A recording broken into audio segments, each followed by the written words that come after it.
Hello नमस्कार, welcome to inculcate learning understanding children in inclusive context. ये topics cover कर रहे हैं। इसके अंडर ये कोर्स का नाम है जी। इसमें भी फर्स्ट ब्लॉक जो कि है चाइल्ड की ग्रोथ और डेवलपमेंट के बेसिक्स के बारे में, उसमें जो फर्स्ट यूनिट है उसमें हमने थोड़े से टॉपिक्स को जो है हमने फ्रेगमेंट कर दिया था, कि हमने पार्ट्स में डिवाइड कर दिया था ताकि बेटर तरीके से हम समझ पाएं। सो हम ऑलरेडी जो है बेसिक्स की बात कर चुके हैं, अंडरस्टैंडिंग द चाइल्ड की। उसके बाद हम इन्फेंसी में क्या बच्चे की ग्रोथ होती है, कैसे होती है चीज़ें, वो कर चुके हैं। उसके बाद 2 to 6 ईयर्स में भी हम चीज़ें पढ़ चुके हैं।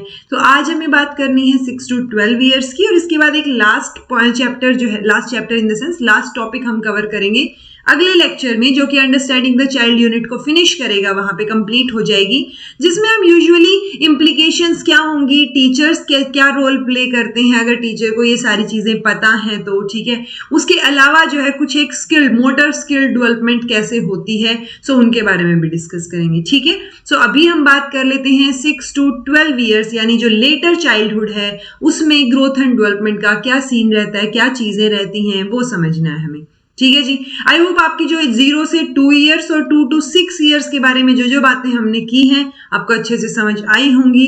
फिर भी कुछ भी समझ नहीं आए सो कमेंट करके पूछ लिया कीजिए। जैसे ही टाइम मिलता है मैं कमेंट्स जो है वो देखती हूँ, रिप्लाई करने का कोशिश करती हूँ। Okay, so this is presented by me Raveena. Videos informative लगी तो इनकलकेट लर्निंग को लाइक शेयर सब्सक्राइब जो है आप कर सकते हैं।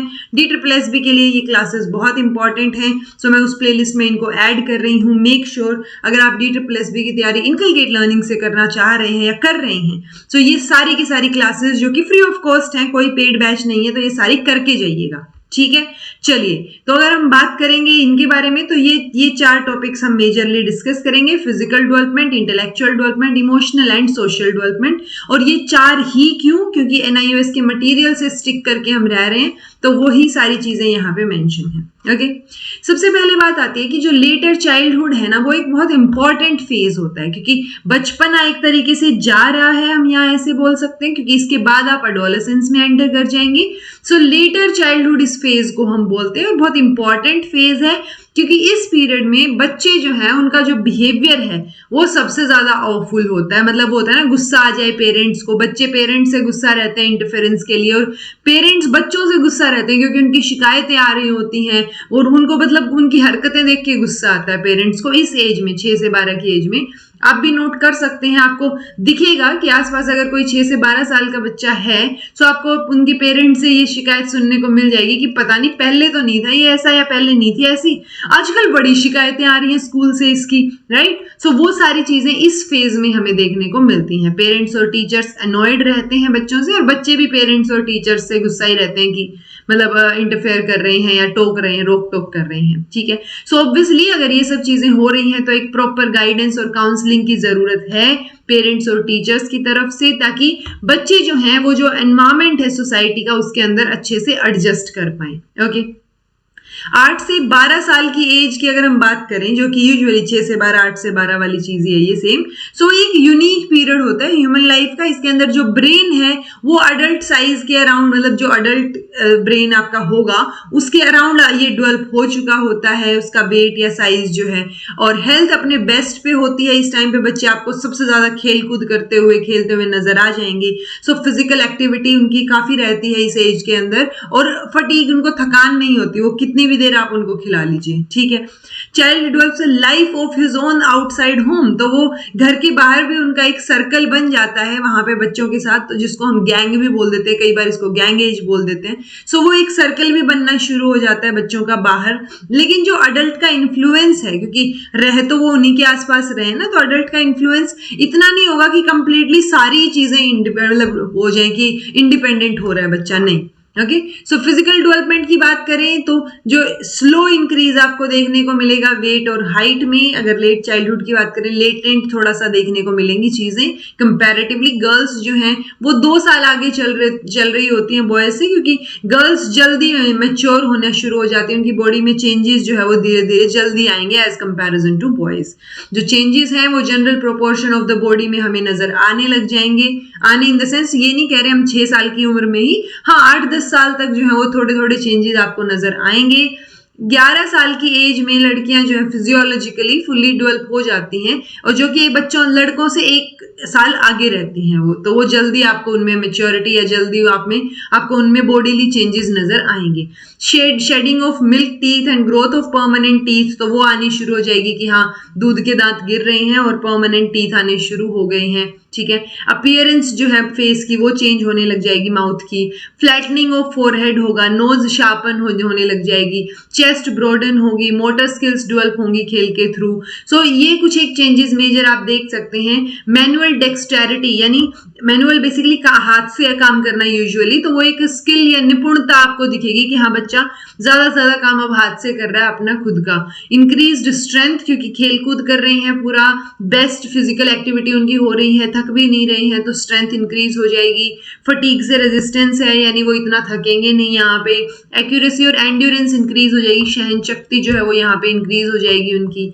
सो बेसिकली हम ये बोल सकते हैं कि एक ऑर्गेनिक नीड है इस एज के अंदर कि जो स्ट्रेनस फिजिकल एक्टिविटी है वो हो, यानी जिसमें बहुत सारा एफर्ट लग रहा है, बहुत एनर्जी यूटिलाइज हो रही है। सो वो फिजिकल एक्टिविटी की नीड इस एज में बच्चों को है, क्योंकि स्केलेटल मसल्स जो हैं वो डेवलप होंगी और उनको एक्सरसाइज की जरूरत यहाँ पर पड़ेगी।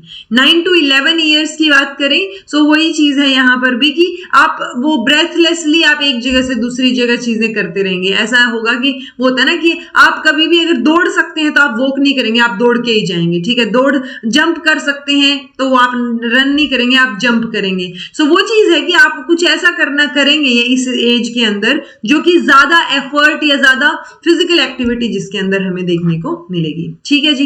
इंटेलेक्चुअल डेवलपमेंट की अगर बात करें तो 6 to 12 इयर्स की एज में एक क्लियर डिस्टिंक्शन हो जाता है सेल्फ के बारे में, आउटर वर्ल्ड के बारे में। तो खुद के और आउटर वर्ल्ड के बारे में एक डिफरेंशिएशन कर पाना, क्लियर डिस्टिंक्शन जो है वो बच्चे यहाँ पे करना शुरू कर देते हैं।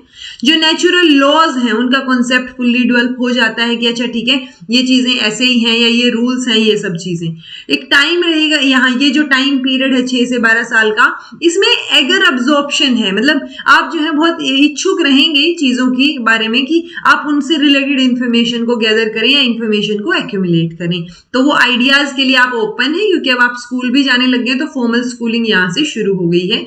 लॉजिकल थिंकिंग की कैपेसिटी जो है वो यहाँ पे इंक्रीज होना शुरू हो जाएगी, क्योंकि इसके जस्ट बाद वाला जो पीरियड होगा वो उसमें आप एब्स्ट्रैक्ट थिंकिंग भी करते हैं। सो वो सारी चीजें यहाँ पे होंगी। तो इसलिए जैसे जैसे आप 12 की एज तक पहुंचेंगे लॉजिकल थिंकिंग की कैपेबिलिटी जो है वो आपकी इंक्रीज होती रहेगी।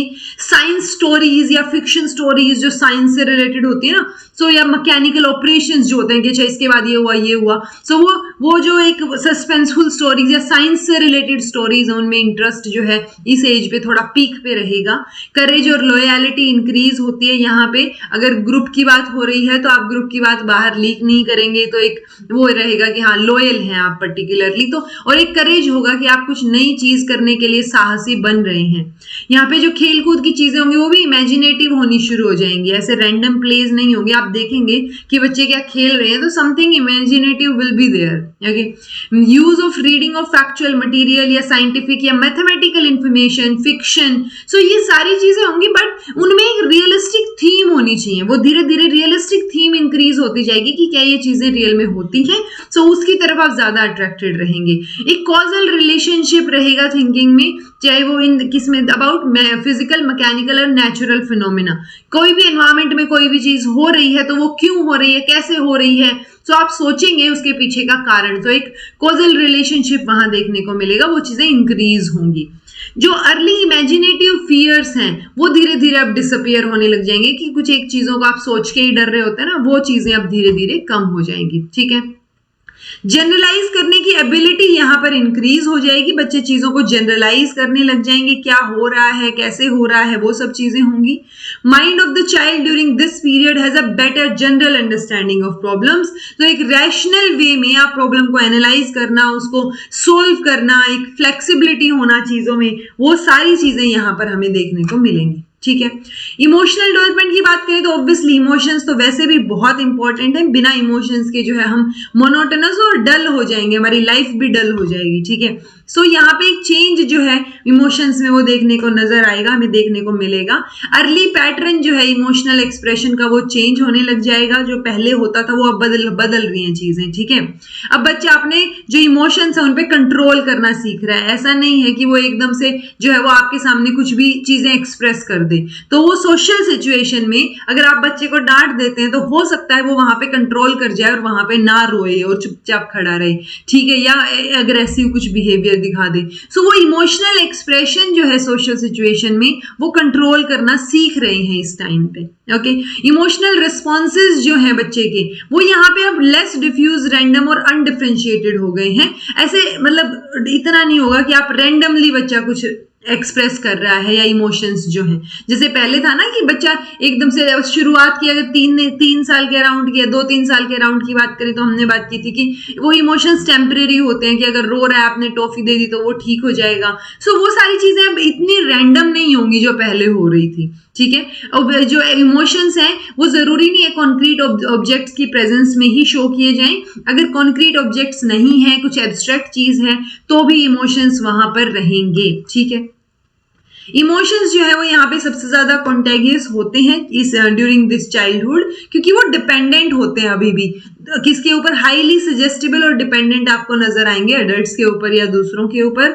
जो अर्ली चाइल्डहुड में फियर था, चाहे वो एनिमल का हो, हाई प्लेसेस का हो, नॉइस का हो, वो अब डिसअपियर होने लग जाएगा। या जो फियर ऑफ अब सुपर नेचुरल या इमेजिनरी क्रिएचर्स जो हैं उनका फियर थोड़ा थोड़ा डिफरेंट तरीके से अपीयर होगा, कि फियर ऑफ फेलिंग अपीयर हो जाएगा कि आपको फेल नहीं होना है, या कोई आपका हंसी मजाक ना बनाए, मजाक ना उड़ाए, ठीक है। तो वो सारे जो है डर आपके अंदर अब थोड़े थोड़े फियर जो है वो आने लग जाएगा।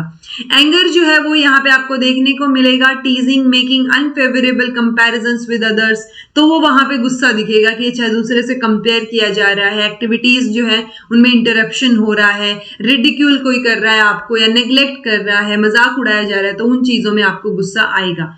अगर पेरेंट्स जो है वो दूसरे बच्चे की तरफ थोड़ा फेवरेटिज्म दिखता है अगर बच्चे को, तो यहाँ पे जेलसी ज्यादा होगी। अब वो जेलसी वाला फैक्टर आ जाएगा, और गर्ल्स में ज्यादा जेलसी देखने को मिलती है एज कंपैरिजन टू बॉयज। अगर क्लास में भी बॉयज को ज्यादा अहमियत मिल रही है, प्रेफरेंशियल ट्रीटमेंट मिल रहा है, तो लड़कियों को उससे ज्यादा जेलसी होगी। Okay, joy, pleasure, love, then curiosity, grief, affection, ये सारी चीजें अब जो है चाइल्डहुड में आप में धीरे धीरे आने लग जाएंगी, ठीक है। सोशल डेवलपमेंट की अगर हम बात करें तो सोशलाइजेशन, यहाँ पे ऑब्वियसली प्रोसेस ऑफ सोशलाइजेशन हो गया ना, आप स्कूल भी जाने लग गए हैं, बाहर भी खेलने लग गए हैं अच्छे से, ठीक है। सो ये जो पीरियड है, इस पीरियड में जो पीयर ग्रुप है वो सेक्स के हिसाब से होगा, कि लड़कियों का अलग ग्रुप बन रहा है, लड़कों का अलग ग्रुप बन रहा है, लड़के अपना अलग ही कुछ खेल रहे हैं और लड़कियां अलग कोई गेम खेल रही हैं, ठीक है। It is a period of peak unruliness, तो यहाँ पे बच्चों की सबसे ज्यादा शिकायतें, चाहे वो डिसओबीडियंस की कंप्लेंट्स हो, रूल्स फॉलो न करने वाली बात हो, तो यहाँ पे जो है आपको बच्चे की बहुत ज्यादा शिकायतें इस एज में देखने को मिलेंगी, कि आपको भी लगे कि भाई पहले तो नहीं था ये बच्चा, अब पता नहीं क्या हो गया, सडनली इतनी शिकायतें आने लग गई हैं इसकी, ठीक है। चिल्ड्रन जो है वो रिजेक्ट कर देते हैं अडल्ट स्टैंडर्ड्स को, और मतलब अडल्ट्स जो बात बोलते हैं उनको नहीं समझना आता, ना समझते वो, ना मानते, तो इस एज में जाके वो सिर्फ अपने फ्रेंड सर्कल की मानना पसंद करते हैं। यहाँ पे फ्रेंड सर्कल थोड़ा वाइड हो जाता है। डेलिक्वेंसी के या डिसओबीडियंस के, डेलिक्वेंसी के भी ज्यादा केसेस इसी एज में देखने को मिलेंगे as comparison to adolescence. Okay, sex difference sharp होता जाएगा, लड़कियां लड़कियों के साथ और लड़के लड़कों के साथ ही खेलते हुए नजर आएंगे। उनके सेक्स के डिफरेंस के हिसाब से प्ले एक्टिविटी भी आपको डिफरेंट देखने को मिल सकती है। गर्ल्स यहाँ पे थोड़ी सी एंटागोनिस्टिक होती हैं टुवर्ड्स बॉयज, एंटी होती हैं, मतलब उनके ऑपोजिशन में ही आपको खड़ी हुई नजर आएंगी। लड़के जो है वो ज्यादा रिबेलियस देखे गए हैं गर्ल्स से इस एज ग्रुप में comparatively. Children take interest in group games, तो अब वो ग्रुप कॉन्शियसनेस, ग्रुप वाली जो चीजें हैं ना, लड़के अपना अलग ग्रुप बना रहे हैं, लड़कियां अलग ग्रुप बना रही हैं। सो अब आपकी वो जो खुद के अंदर की सेल्फिशनेस है वो खत्म होके ग्रुप में चीजें शुरू हो रही हैं। अब आप ग्रुप वालों के लिए जो है खड़े होना पसंद करेंगे, कोऑपरेट करना पसंद करेंगे, उनके साथ बाहर खेलना पसंद करेंगे। सो वो जो ग्रुप बना है, तो ये सोशल कॉन्शियसनेस जो डेवलप हुई है, ये हम क्या बोल देते हैं कि इसको गैंग एज है। ये यहाँ पे आप जो है ग्रुप बना लेते हैं, पीयर ग्रुप, सेम एज के, सेम फील, या उन लोगों के साथ आपका एक ग्रुप बन जाता है यहाँ पे, ठीक है जी। सो ये सब चीजें आपको जो है वो 6 से 12 साल की एज में देखने को मिलेंगी। ये सब डेवलपमेंट अलग अलग तरीके की, अगर समझ नहीं आया है तो कमेंट करके पूछिएगा, समझ आ गया है तो कमेंट करके बताइएगा, ताकि एक मतलब एक्सट्रिंसिक मोटिवेशन मुझे भी रहे कि हाँ ये वाले लेक्चर्स भी अपलोड करने हैं, बिकॉज और लेक्चर्स जो है कंपैरेटिवली बच्चे ज्यादा देखते हैं। NIOS वाले या DSSS वाले बच्चे आई डोंट नो कहाँ पे गायब हैं, वो बिल्कुल भी बहुत कम बच्चे देखते हैं, ठीक है। तो एटलीस्ट जो देखते हैं वो अगर कमेंट सेक्शन में थोड़े से एक्टिव नजर आए मुझे कि हाँ देख रहे हैं, समझ आ रहा है, थोड़ा फीडबैक उनकी तरफ से मिले, तो मेरा भी मन होगा कि चलो भले ही 10 बच्चे देख रहे हैं बट उनके लिए इसका लेक्चर जो है अपलोड होना चाहिए। तो उसके लिए आप लोग भी थोड़ा एफर्ट डालिए और फीडबैक जो है वो दिया कीजिए कि समझ आ रही है या नहीं समझ आ रही। Okay, so this was all about today. Thank you so much for watching. Be happy, keep smiling, subscribe to inculcate learning because it is absolutely free and be consistent in your efforts.